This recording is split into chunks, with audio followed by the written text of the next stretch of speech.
5 мая считается датой строительства поселка Двигательстрой, переименованного позже в город Каспийск. В этот день был заложен первый камень в основании города, где мы родились, учимся, живем, работаем. Однако, что мы знаем об истории Каспийска? Чем знаменателен вчерашний день для города Каспийска? Я, честно говоря, не знаю, девушка. Не знаете? Нет. А Двигательстрой вам что не говорит? Двигательстрой тоже ничего не говорит. А краеведческий музей вы часто посещаете города Каспийска? Ни разу, честно говоря. Вы знаете, чем вчерашний день был 5 мая знаменателен для нашего города Каспийска? Нет. Не знаешь. А поселок Двигательстрой тебе что не говорит? Нет. А краеведческий музей города Каспийска ты часто посещаешь? Нет.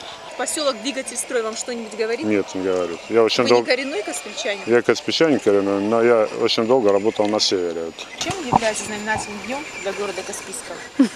Не знаю, я не местная. А поселок Двигательстрой вам говорит? Двигательстрой – это наш Каспийский, начало нашего Каспийского города. Город наш назывался Двигательстрой. Печально, но мало кто из каспийчан знает об истории родного города. И такой пробел нельзя назвать простительным. Рядом с нами находится уникальный краеведческий музей, в котором собраны редчайшие фотографии, предметы быта и одежды первых строителей, которые, кстати, и по сей день живут вокруг нас. Стоит только спросить, и очевидцы рождения нового города поведают много интересных фактов об истории. Наглядно же убедиться в праведности сказанного можно вот по этим фотографиям. Устрашающие трясины, непроходимые болота, топи, тучи комаров и множество ядовитых змей, разносящих смертельные болезни. Такой была Туралинская земля 8 десятилетий назад. Однако советское руководство, любившее вставить трудновыполнимые задачи, и на сей раз не изменили себе, отдав указ прямо на болотах построить рабочий поселок Двигательстрой и завод по изготовлению такого необходимого в послевоенные годы и стратегически важного морского оружия. Вообще-то само начало строительства, как я уже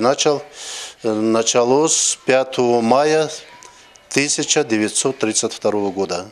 Вот сюда приехала группа строителей. В таких невыносимых условиях отважные первопроходцы со всех уголков нашей необъятной родины направились покорять труднодоступную низменность. Что можно построить здесь, удивлялись скептики. Даже самый суровый человеческий организм не выдержит долгого времени в таких условиях. Однако, вопреки всему, они выдержали. 18 марта того же года группа геологов из 17 человек двинулись из столицы Дагестана в сторону Долины Смерти. Руководителем группы был Самат Агаевич Джамалов. И после долгих трудов мертвая степь зацвела палатками. Разбились они в акватории каменного карьера. Строительство стало набирать темпы.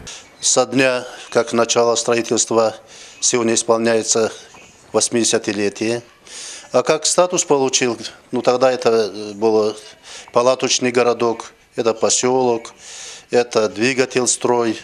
А вот в 1947 году, когда в нашем поселке проживало 17 лишним человек, тысяч, нашему поселку дали статус города. Вот поэтому 17 сентября в этом году будем отмечать 65-летие. Если дата не вызывает споров, то год основания города Каспийска вызывает бурные дискуссии у историков-краеведов. Одни считают датой основания города начало строительства поселка Двигательстрой. Другие, напротив, утверждают, свою летопись Каспийск как город начал только после своего переименования. Как бы там ни было, споры оставим специалистам, а мы с вами, рядовые каспийчане, начнем готовиться к празднованию очередного дня рождения нашего города. И начать стоит, пожалуй, с посещения краеведческого музея, не знать о котором, согласитесь, не делает нам ни чести, ни уж тем более не характеризует нас как патриотов. Айша Камалова, Рустам Алиев, Наида Абдулвагабова, телекомпания ТБС Каспийск.